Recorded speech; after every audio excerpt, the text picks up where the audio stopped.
Good morning. ഇന്ന് നമ്മൾ മത്സര പരീക്ഷകളിൽ ചോദിക്കുന്ന ഒരു ചോദ്യത്തിൻ്റെ മറ്റൊരു മോഡലാണ് നമ്മളിന്ന് പഠിക്കാൻ പോകുന്നത്. അതായത് N1 ആളുകൾ ഒരു ജോലി D1 ദിവസം കൊണ്ട് ചെയ്തു തീർക്കും എങ്കിൽ N2 ആളുകൾ അതേ ജോലി എത്ര ദിവസം കൊണ്ട് ചെയ്തു തീർക്കും? ഇവിടെ N1 എന്ന് പറയുന്നത് ആളുകളുടെ എണ്ണമാണ്, എത്ര ആളുകൾ ആണ് എന്നാണ് പറയുന്നത്. അതുപോലെ D1 എന്ന് പറയുന്നത് ഈ N1 ആളുകൾ ചെയ്യുന്ന ദിവസങ്ങളുടെ എണ്ണമാണ്.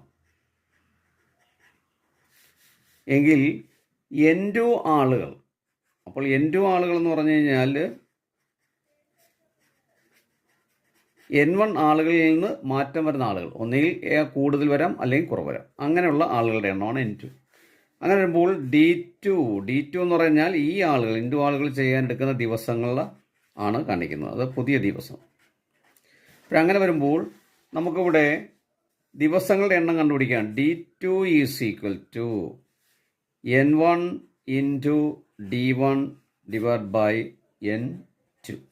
ഇതാണ് അതിൻ്റെ ഇക്വേഷൻ. ഈ ഇക്വേഷൻ അപ്ലൈ ചെയ്ത് കഴിഞ്ഞാൽ നമുക്കത് ആൻസറിലേക്ക് നമുക്ക് വളരെ പെട്ടെന്ന് എത്താം.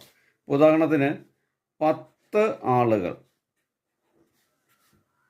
D1, അതായത് 30 ദിവസം കൊണ്ട് ഒരു ജോലി ചെയ്തു തീർക്കുമെങ്കിൽ 20 ആളുകൾ ആ ജോലി ചെയ്യാൻ എത്ര ദിവസം വേണ്ടി വരും എന്നുള്ളതാണ്. ഇപ്പം അങ്ങനെ വരുമ്പോൾ നമുക്കിവിടെ D2 കണ്ടുപിടിക്കാൻ എന്താ ചെയ്യുന്നത്? N1 into 10 into D1 30 by N2 20. അപ്പോൾ ഇവിടെ നമുക്ക് ഒരു 0 പോയിട്ട് 30/2 വരും. അപ്പം നമുക്ക് 15 കിട്ടും. അപ്പം നമ്മുടെ ആൻസർ എന്ന് പറയുന്നത് 15 ആണ്. അപ്പോൾ നമ്മുടെ ഇന്നത്തെ ക്ലാസ് നിങ്ങൾക്ക് എല്ലാവർക്കും മനസ്സിലാക്കാമെന്ന് വിചാരിക്കുന്നു. അങ്ങനെയെങ്കിൽ നമ്മുടെ ചാനൽ ലൈക്ക് ചെയ്യാനും സബ്സ്ക്രൈബ് ചെയ്യാനും മറന്നു വരുത്. Thank you.